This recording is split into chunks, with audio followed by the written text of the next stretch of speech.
Another day mga ka-dimples. This is day number 45, no? Parang manok na pangkatay lang. Naka 45 days na tayo dito sa Paradismo Village, bayan ng Nay. So, Sophia model guys. Ano ba? Laki. Nakatapos lang guys ng naging buhos ng SOG. So, ito siya. Ayan ako po. Ayan na. Medyo basa pa. Pinasok ng doggy. Nag-teach me how to doggy. Repair natin yan. Okay. So, yun.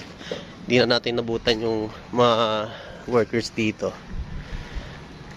Kasi may pinuntahan tayo. Pero, yun. Yun ang naging major activity. So, nag-prepare kami niyan kaninang umaga. Naglagay ng bakal and then binuhusan. Ngayong hapon siya natapos. Tapos waterproofing dun sa taas. Naantay namin yung dating ng yero. Okay. So yun, that's all muna for today mga ka-dimples.